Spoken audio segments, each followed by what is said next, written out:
All right, what's happening, guys? It's Wednesday. That means it's Ask Uncle Millie Day. Thank you for tuning in. Thank you for coming back.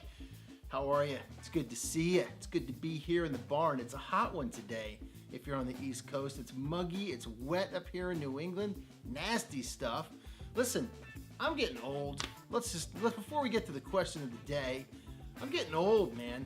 Someone referred to me the other night as not a spring chicken. And I was like, wow, really? They're right, because I spent all night shooting at the Magpie Salute show.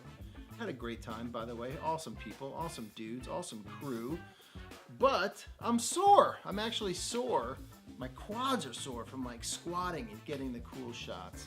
Anyway, age, man. You can see it. I've got the white and the beard. It's getting all up in there. So let's get to it. All right, Landon Story hit me up on Instagram. Is there a good community resource for monitor engineers? I'm thinking about starting one, but not if there is already one. Most audio forums get overloaded with people geeking out over plugins and front of house mixing. Monitors have so much more nuance and routing needs and troubleshooting. I found one. I'm actually a member of it on Facebook. I think it's front of house engineers, and front of house and monitor engineers is basically what it comes down to. You can find them on Facebook. I can shoot you a link if you'd like as well. Didn't see any other ones out there. But that raises a good point, because you should start it. You should get out there and build that community. If you feel like there is an opening for you, a niche for you to get in there and start a community, you should absolutely do it. It's so easy to do, whether you start a Facebook page, or you start a podcast, or you start a YouTube channel just for monitor engineers, and you guys start a discussion about that, and you kind of build a community around that. That is what's important. And if you feel like you can do that, and you can bring some value to that, you should absolutely do that for people, because I would bet you that there are a ton of monitor engineers out there that feel the same way, that want to have the same kind of discussions, and you should totally be the guy who corners that market and starts that community, and provides people a platform to have those discussions.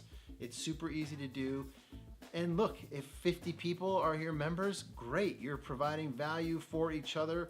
Those other 50 people, 100 people, whatever it is, just start one. See if you can get a conversation going, and you should absolutely do that. That would be my advice. If you want to send me a question, go ahead and do so to info@roadiefreeradio.com, or of course, you can DM me on Instagram, Twitter, Facebook.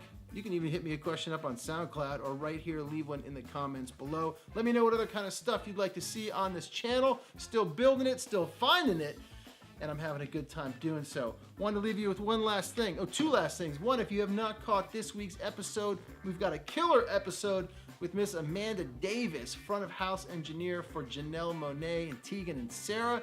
Great chat, how she went from being a gospel singer at home to an opera singer to a front of house engineer. Crazy story. And then her career just totally took off. So check that out. That's a good one. Episode 102, I'll leave a link for it right up there. What am I listening to this week? My father-in-law, he hipped me to the new reissue, remastered, the band's music from Big Pink. Damn, I love this album. This is a great album. If you don't know this album, this is some just good, wholesome, American roots, rock and roll stuff, songwriting. Good stuff. This album, I've got the album. I know the album well. This has a few bonus tracks on it.